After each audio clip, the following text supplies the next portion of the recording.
السلام عليكم ورحمة الله وبركاته. بسم الله الرحمن الرحيم.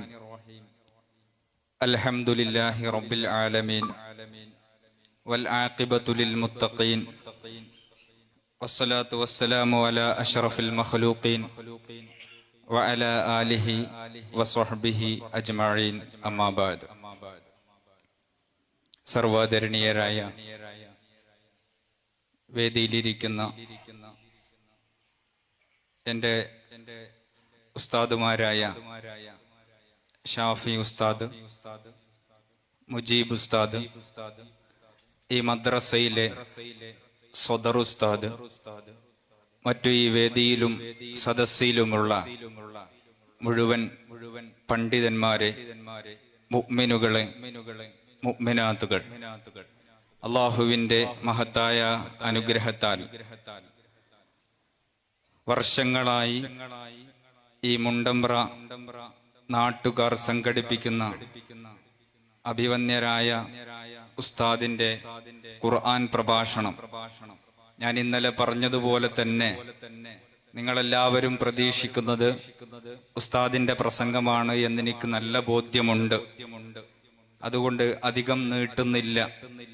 ഇന്നലെ സമയത്തിന്റെ ദൗർലഭ്യമുള്ളതുകൊണ്ട് കുറച്ചു മാത്രം ചുരുങ്ങിയ വാക്കുകളിൽ ഒതുക്കിയതാണ്.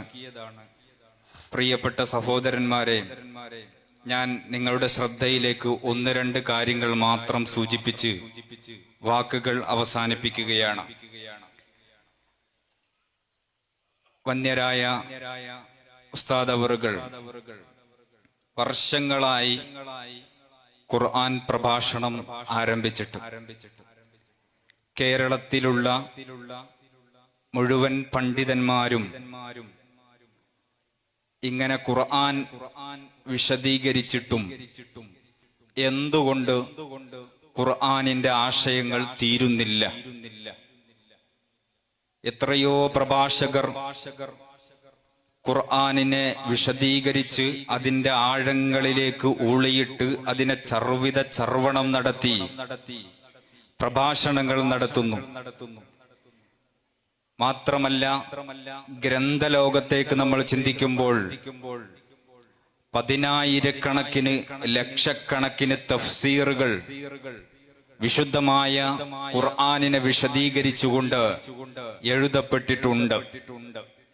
എന്തുകൊണ്ട് വിശുദ്ധ ഖുർആനിനെ കുറിച്ച് നമ്മൾ ചിന്തിക്കുമ്പോൾ ഇന്നത്തെ റസ്മുൽ ഉസ്മാനി ഗ്രന്ഥം, ആ കിതാബ്, റസ്മുൽ ഉസ്മാനി ലിപിയിലുള്ള വിശുദ്ധമായ ഖുർആൻ കേവലം 604 പേജുകൾ മാത്രമേ ഉള്ളൂ.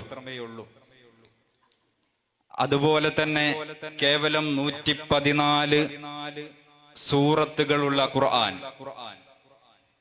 ഇമാം സുയൂത്തി റളിയല്ലാഹു അൻഹു തന്റെ ഇത്ഖാൻ എന്ന് പറയുന്ന ഖുർആനിനെ കുറിച്ച് വിശദീകരിക്കുന്ന ഗ്രന്ഥത്തിൽ പറയുന്നതനുസരിച്ച് 6616 ആയത്തുകൾ ഉൾക്കൊള്ളുന്ന വിശുദ്ധമായ ഖുർആൻ, 3,23,671 അക്ഷരങ്ങൾ ഉൾക്കൊള്ളുന്ന വിശുദ്ധമായ ഖുർആൻ, ഈ ഒരു ചെറിയ ചട്ടക്കുള്ളിൽ ഒതുങ്ങുന്ന ഖുർആനാണ് ഇത്രയധികം പണ്ഡിതന്മാര് വിശദീകരിച്ചിട്ടും അതിന്റെ ആശയങ്ങൾ തീരുന്നില്ല.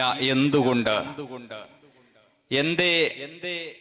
കൊണ്ടോട്ടിയിലെ മസ്ജിദുൽ ഫതഹിൽ ഞാൻ മനസ്സിലാക്കുന്നത് 2ാമത്തെ ഖത്മാണ് തീരാൻ പോകുന്നത് എന്നാണ്.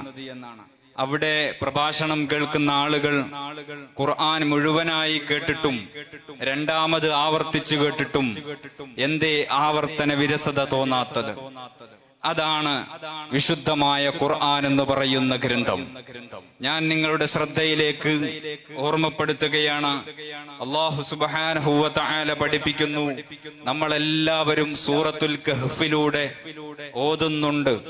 ഖുൽ ലൗ കാനൽ ബഹ്റു മിദാദൻ ലികലിമാതി റബ്ബി ലനഫിദൽ ബഹ്റു ഖബ്ല അൻ തൻഫദ കലിമാതു റബ്ബി വലൗ ജിനാ ബിമിസ്ലിഹി മദദാ. സൂറത്തുൽ കഹ്ഫിലൂടെ എല്ലാവരും ഓതുന്നു, നബിയെ അങ്ങ് പറയുക, ലൗ കാനൽ ബഹ്റു മിദാദൻ ലികലിമാതി റബ്ബി, ഈ കാണുന്ന സമുദ്രം അല്ലാഹുവിന്റെ വിശുദ്ധമായ കലിമത്തുകൾ, അതിന്റെ ആശയങ്ങൾ എഴുതാൻ വേണ്ടി കടലിലെ വെള്ളം മുഴുവനും നിങ്ങൾ മഷിയാക്കിയെടുത്താലും ലനഫിദൽ ബഹ്റു, ആ കടലിലെ വെള്ളം മുഴുവനും വറ്റും, ഖബ്ല അൻ തൻഫദ കലിമാതു റബ്ബി, അല്ലാഹുവിന്റെ കലിമത്തിന്റെ ആശയങ്ങൾ എഴുതിത്തീരുന്നതിന്റെ മുമ്പ് അതിലുള്ള മഷി മുഴുവൻ, അതിലുള്ള വെള്ളം മുഴുവനും വറ്റിത്തീരും. മാത്രമല്ല വലൗ ജിനാ ബിമിസ്ലിഹി മദദ, അങ്ങനത്തെ ഒരു കടലിലെ വെള്ളം കൂടി നിങ്ങൾ എടുത്താലും അല്ലാഹുവിന്റെ കലിമത്തിന്റെ ആശയങ്ങൾ ഒരിക്കലും ഇവിടെ തീരാൻ പോകുന്നില്ല. പ്രിയപ്പെട്ടവരെ, ഞാൻ നീട്ടിക്കൊണ്ടു പോകുന്നില്ല. മഹാനായ ഇമാം ബൂസൈരി റഹ്മത്തുള്ളാഹി അലൈഹി പറഞ്ഞില്ലേ, ലഹാ മആനിൻ കമൗജിൽ ബഹ്രി ഫീ മദദി വഫൗഖ ജൗഹരിഹി ഫിൽ ഹുസ്നി വൽ ഖിയമി. ഇമാം ബൂസൈരി റഹ്മത്തുള്ളാഹി അലൈഹിയും പഠിപ്പിക്കുന്നത് ഇതേ ആശയം തന്നെയാണ്. ഇനി നിങ്ങൾ നോക്കൂ, ഇന്നലെ ബഹുമാന്യരായ ഉസ്താദ് അവകൾ സൂചിപ്പിച്ചു, ഖുർആൻ എന്തെല്ലാം വിഷയങ്ങൾ ഇവിടെ കൈകാര്യം ചെയ്യുന്നുണ്ട്. ഖുർആനിന്റെ ലിറ്ററേച്ചറിനെ കുറിച്ച് നമ്മൾ പഠിക്കുമ്പോൾ, അതുപോലെ തന്നെ അതിലുള്ള ബയോളജിക്കലായിട്ടുള്ള പഠനങ്ങൾ പഠിക്കുമ്പോൾ, ബോട്ടണിക്കലായിട്ടുള്ള പഠനങ്ങൾ പഠിക്കുമ്പോൾ, ആസ്ട്രോണമിക്കലായിട്ടുള്ള പഠനങ്ങൾ പഠിക്കുമ്പോൾ, ഹിസ്റ്ററിയോഗ്രഫിക്കലായിട്ടുള്ള പഠനങ്ങൾ നോക്കുമ്പോൾ, എംബ്രിയോളജിക്കലായിട്ടുള്ള പഠനങ്ങൾ നോക്കുമ്പോൾ, ആന്ത്രപ്പോളജിക്കലായിട്ടുള്ള പഠനങ്ങൾ നോക്കുമ്പോൾ, ജിയോളജിക്കൽ പഠനങ്ങളിലേക്ക് നമ്മൾ ചിന്തിക്കുമ്പോൾ, ജിയോഗ്രഫിക്കൽ പഠനങ്ങളിലേക്ക് നമ്മൾ നോക്കുമ്പോൾ, വിശുദ്ധമായ ഖുർആനിന്റെ ആശയങ്ങളിൽ അതിന്റെ ആയത്തുകളുടെയും വാക്യങ്ങളുടെയും അതുപോലെ ലഫ്ളുകളുടെയും ഇടയിൽ ഉൾക്കൊണ്ട് കിടക്കുന്ന ഒരു മാത്തമാറ്റിക്കൽ ഇന്റർലോക്കിംഗ്, അത് നമ്മൾ പഠിക്കുമ്പോൾ വളരെ വലിയ അത്ഭുതം നമുക്ക് തോന്നും. വിശുദ്ധമായ ഖുർആൻ അത് ഒരു അമാനുഷിക ഗ്രന്ഥമാണ്. ഈ വിനീതനായ ഞാൻ തന്നെ മജ്മഅയിൽ പഠിക്കുന്ന കാലത്ത് നമ്മുടെ റിസാലയിലും അതുപോലെ സുന്നത്തിലുമൊക്കെ കുറച്ച് ലേഖനങ്ങൾ എഴുതിയിട്ടുണ്ട്. ഖുർആനിന്റെ അമാനുഷികത എന്ന വിഷയത്തിൽ ലേഖനം എഴുതാൻ വേണ്ടി ഒരൽപ്പം പുസ്തകങ്ങൾ മാത്രം വായിച്ചപ്പോഴേക്കും എഴുതി എഴുതി എഴുതി അവസാനം എന്റെ കൈ കഴിഞ്ഞ് ഞാൻ നിർത്തി എന്നല്ലാതെ ഇവിടെയുള്ള ഒരു വ്യക്തിക്കും ഒരു പണ്ഡിതനും ഒരു പ്രഭാഷകനും പറഞ്ഞു തീർക്കാനോ എഴുതി തീർക്കാനോ കഴിയാത്ത അത്രയും വിശാലമായ ആശയമാണ് ഈ വിശുദ്ധമായ ഖുർആൻ നമ്മോട് പഠിപ്പിക്കുന്നത്, ഖുർആൻ മുന്നോട്ട് വെക്കുന്നത്. പ്രിയപ്പെട്ടവരെ, ഖുർആനിന്റെ ലിറ്ററേച്ചർ, ആ ഖുർആനിന്റെ സാഹിത്യ ഭംഗി, അത് മാത്രം പരിശോധിച്ചാൽ മതി.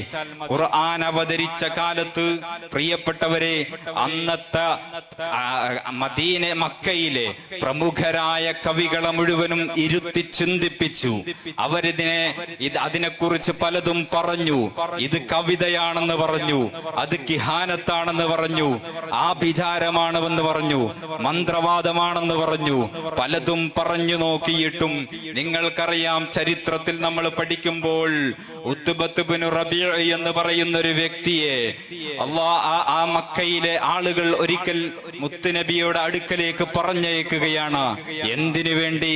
അവിടുത്തെ പ്രമാണിമാരായ ആളുകൾക്ക് ഉൾക്കൊള്ളാൻ കഴിയാത്ത പല വിഷയങ്ങളും വിശുദ്ധമായ ഖുർആൻ കൈകാര്യം ചെയ്തപ്പോൾ ആ ഖുർആനിനെ അതിന് ചില തിരുത്തലുകൾ വേണമെന്ന് ആവശ്യപ്പെട്ടുകൊണ്ട് അദ്ദേഹത്തെ പറഞ്ഞയച്ചപ്പോൾ അദ്ദേഹം മുത്തുനബി സല്ലല്ലാഹു അലൈഹി വസല്ലമ തങ്ങളുടെ അടുക്കലേക്ക് ചെല്ലുകയും മുത്തുനബി ഖുർആൻ ഇങ്ങനെ പാരായണം ചെയ്യുമ്പോൾ അദ്ദേഹം സാഗൂതം അത് വീക്ഷിച്ചു നിന്നു. എന്നിട്ട് നേരെ തിരിച്ചു പോന്നിട്ട് ആ ഖുറൈശികളോട് എന്താ പറഞ്ഞതെന്നറിയോ? ഇന്നി സമിഅതു ഖൗലൻ, ഞാനൊരു വാക്ക് കേട്ടു, വല്ലാഹി മാ സമിഅ സമഅതു മിസ്ലഹു ഖത്തു, ഇന്നുവരെ ഇത്രയും മഹത്തരമായ ഒരു വാക്ക് ഞാൻ കേട്ടിട്ടില്ല. വല്ലാഹി, നിങ്ങൾ പറയുന്നത് പോലെ മാ ഹുവ ബിശ്ശിഅരി, അത് കവിതയല്ല, വലാ ബിസ്സിഹ്രി, അത് ആഭിചാരമല്ല, അതുപോലെ തന്നെ വലാ ബിൽ കിഹാന, അത് ജ്യോത്സ്യമല്ല. യാ മഅ്ശറ ഖുറൈശ് അത്തിഊനി വജ്അലൂഹാ ബി വഖല്ലൂ മാ ബൈന ഹാദർ റജുലി വമാ ഹുവ ഫീഹി. അദ്ദേഹത്തെ നിങ്ങൾ വെറുതെ വിട്ടോളൂ. അത് വിശുദ്ധമായ ഖുർആൻ എന്ന് പറയുന്ന അദ്ദേഹം ഓതുന്ന ആ ഗ്രന്ഥം അത് വല്ലാത്തൊരു ഗ്രന്ഥമാണ്. നിങ്ങൾ പറഞ്ഞു തോൽപ്പിക്കാൻ ശ്രമിക്കുന്ന ഒന്നുമല്ല അദ്ദേഹം പറയുന്നത്. പ്രിയപ്പെട്ടവരെ, ഇനി നിങ്ങൾ നോക്കൂ, ആധുനിക പഠനങ്ങൾ, ആധുനികന്മാരായ ആളുകൾ വിശുദ്ധമായ ഖുർആനിനെ കുറിച്ച് പഠിച്ചവർ പറയുന്നത്, KW മോർഗൻ എന്ന് പറയുന്ന അമേരിക്കൻ എഡ്യൂക്കേറ്റർ, അദ്ദേഹം പറയുന്നു, the Quran succeeded so well in capturing the mind of audience. മക്കയിൽ ജീവിച്ചിരുന്ന ആളുകളെ, ഓഡിയൻസിന്റെ മനസ്സിനെ കീഴ്പ്പെടുത്തുന്ന വിഷയത്തിൽ ഖുർആൻ വിജയിച്ചിട്ടുണ്ട്. പിന്നെയോ that several of opponents thought it the effect of witchcraft and enchantment. പലരും പറഞ്ഞു പരത്തി അത് ആഭിചാരമാണ്, അത് കവിതയാണ് എന്നൊക്കെ പലരും പറഞ്ഞിട്ടും, പക്ഷേ ആ ഖുർആൻ അവരുടെ എല്ലാം മനസ്സുകളെ കീഴ്പ്പെടുത്തുകയും അവരെ വലിയ വലിയ ഔന്നിത്യങ്ങളിലേക്ക് എത്തിക്കുകയും ചെയ്തു എന്ന് KW മോർഗൻ തന്റെ ഇസ്ലാം ഇന്റർപ്രറ്റഡ് ബൈ മുസ്ലിംസ് എന്ന് പറയുന്ന പുസ്തകത്തിന്റെ 27ാമത്തെ പേജിൽ നമ്മോട് സൂചിപ്പിച്ചു വെക്കുന്നുണ്ട്. ഞാൻ ചുരുക്കുകയാണ് പ്രിയപ്പെട്ട സഹോദരന്മാരെ, ഈ വിഷയത്തിലേക്ക് നമ്മൾ കടക്കുകയാണെങ്കിൽ ഖുർആൻ കൈവെക്കുന്ന മുഴുവൻ വിഷയങ്ങളും പ്രതിപാദിച്ചു തീർക്കാൻ നമുക്കൊരിക്കലും സാധ്യമല്ല. ഇന്നലത്തെ പ്രഭാഷണത്തിൽ ഉസ്താദ് അവറുകൾ സൂചിപ്പിച്ചില്ലേ, മഹാനരായ ഇമാം ഫഖറുദ്ദീൻ റാസി റളിയല്ലാഹു അൻഹു അവിടുന്ന് പഠിപ്പിക്കുന്നു, 3 ചർച്ചകൾ മാത്രമേ വിശുദ്ധമായ ഖുർആൻ നടത്തുന്നുള്ളൂ. ഒന്ന് തൗഹീദ്, ഒന്ന് റിസാലത്ത്, മറ്റൊന്ന് ആഖിറത്ത്. ഈ 3 ചർച്ചകളാണ് വിശുദ്ധമായ ഖുർആൻ നടത്തുന്നത്. ആ ചർച്ചകൾക്കിടയിലൂടെയാണ് വിശുദ്ധ ഖുർആൻ സോഷ്യോളജി പറയുന്നത്, അതുപോലെ തന്നെ എംബ്രിയോളജി പറയുന്നത്, ആസ്ട്രോണമി പറയുന്നത്, അതുപോലെ ആന്ത്രപ്പോളജി പറയുന്നത്, ഇങ്ങനെ കെമിസ്ട്രി പറയുന്നത്, ബയോളജി പറയുന്നത്, അതുപോലെ സർവ ഹിസ്റ്ററിയോഗ്രഫി പറയുന്നത്, ഓഷ്യനോഗ്രഫി പറയുന്നത്. ഇപ്പൊ അടുത്ത് നമുക്ക് കാണാൻ സാധിച്ചു, മുസ്ലിംകളും അതുപോലെ യുക്തിവാദികളും തമ്മിലുള്ള ഒരു സംവാദം നടന്നു. ആ സംവാദത്തിൽ ഓഷ്യനോഗ്രഫിയെ കുറിച്ച് മുജാഹിദ് വിഭാഗത്തിലെ ആളുകൾ സംസാരിച്ചിട്ട് പോലും ഈ പ്രിയപ്പെട്ട നമ്മുടെ മുജാഹിദ് വിഭാഗം സംസാരിച്ചിട്ട് പോലും അപ്പുറത്തുള്ള യുക്തിവാദികൾക്ക് മറുത്തൊന്ന് പറയാൻ സാധിച്ചിട്ടില്ല. അന്നതിൽ സൂചിപ്പിച്ചത്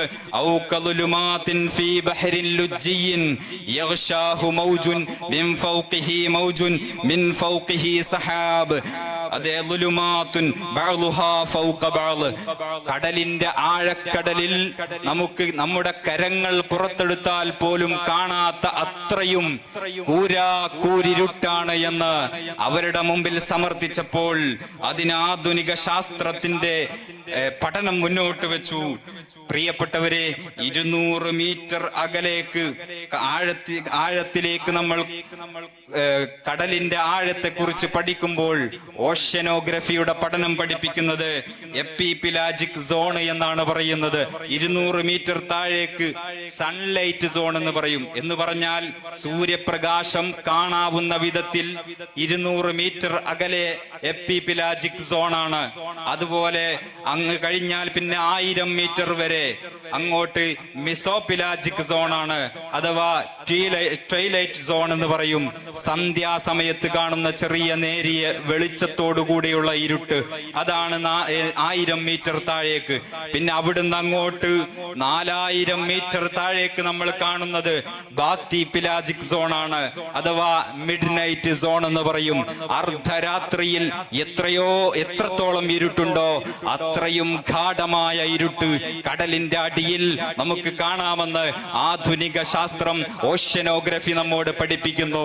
പിന്നീട് അങ്ങോട്ട് താഴേക്ക് ഇറങ്ങിയാൽ 6000 മീറ്റർ താഴേക്ക് അബീസോപിലാജിക് സോണാണ്, അഥവാ പാതാളം എന്നൊക്കെ നമ്മൾ പറയുന്ന തീരെ കാണാൻ പറ്റാത്ത അത്രയും ആഴക്കഴങ്ങളിലേക്ക് ഇറങ്ങി നമ്മുടെ കൈകൾ പുറത്തേക്ക് എടുത്താൽ പോലും നമുക്ക് കാണാൻ പറ്റാത്ത, എന്തിലധികം പറയണം, മനുഷ്യന്റെ ഭൗതികമായ ജഡം വെച്ച് നമുക്ക് ഇറങ്ങി പോവാൻ പോലും പറ്റാത്ത അത്രയും ഭീമാകാരമായ സ്ഥലമാണത്. പ്രിയപ്പെട്ടവരെ, അവിടെയാണ് വിശുദ്ധമായ ഖുർആൻ പറയുന്നത്, ആഴക്കടലിലുള്ള ഇരുട്ട്. ഞാൻ ചുരുക്കുകയാണ്, എത്ര കൃത്യമാണ്. ഇദാ അഖ്റജ യദഹു ലം യകദ് യറാഹാ. നമ്മുടെ കരങ്ങൾ പുറത്തെടുത്താൽ നമുക്ക് കാണാൻ പറ്റാത്ത അത്രയും കൂരിരുട്ട്. ഇത് ആരാ പഠിപ്പിച്ചത്? കടലിനെ സൃഷ്ടിച്ച അള്ളാഹുവാണ് ഇത് പറയുന്നത്. ആ ഖുർആൻ അവതരിച്ച കാലത്ത് ഒരാളും ചിന്തിക്കുക പോലും ചെയ്തിട്ടില്ലാത്ത ഈ ശാസ്ത്രീയ സത്യം പറഞ്ഞതാരാണ്? ആ കടലിനെയും ഈ പ്രപഞ്ചത്തെയും ഈ ഭൂമിയെയും ഈ സർവചരാചരങ്ങളെയും സസ്യങ്ങളെയും എല്ലാം സൃഷ്ടിച്ച അള്ളാഹുവാണ് പഠിപ്പിച്ചത്. അതുകൊണ്ട് പ്രിയപ്പെട്ട സഹോദരന്മാരെ, ഞാനിപ്പോ 10 മിനിറ്റ് പറഞ്ഞിട്ടും തീർന്നിട്ടില്ല. അതൊരിക്കൽ 3, 4, 5 ദിവസം പറഞ്ഞാലും തീരാത്തത്രയും ആഴക്കഴമാണ് വിശുദ്ധമായ ഖുർആൻ എന്ന് സൂചിപ്പിക്കുവാൻ വേണ്ടി മാത്രമാണ് ഞാൻ ചെറിയൊരു ഉദാഹരണം നിങ്ങളുടെ മുമ്പിലേക്ക് ഇട്ടു തന്നത്. നിങ്ങളെല്ലാവരും പ്രതീക്ഷയോടെ കാത്തിരിക്കുന്ന ഉസ്താദിന്റെ പ്രഭാഷണം ആരംഭിക്കുകയാണ്. ഈ പരിപാടിക്ക് എല്ലാവിധ ആശംസകളും നേർന്നുകൊണ്ട് അഭിവന്യരായ ഉസ്താദ് അവറുകൾക്ക് ഇനിയും ധാരാളം കാലം നമുക്ക് മുമ്പിൽ പ്രഭാഷണം നടത്തുവാനും ദീനീ ദഅവത്തിന്റെ മുന്നിൽ ദീനീ ദഅവത്തിന്റെ മേഖലയിൽ സജീവമാകാനും അല്ലാഹു തൗഫീഖ് നൽകി അനുഗ്രഹിക്കട്ടെ എന്ന പ്രാർത്ഥന മാത്രം ഇവിടെ ആശംസകളായി അറിയിച്ചുകൊണ്ട് ഈ ആമുഖ പ്രഭാഷണം ഇവിടെ നിർത്തുകയാണ്. വആഖിറു ദഅവാനാ അനിൽ ഹംദുലില്ലാഹി റബ്ബിൽ ആലമീൻ. അസ്സലാമു അലൈക്കും വറഹ്മത്തുള്ളാഹി വബറകാതുഹു.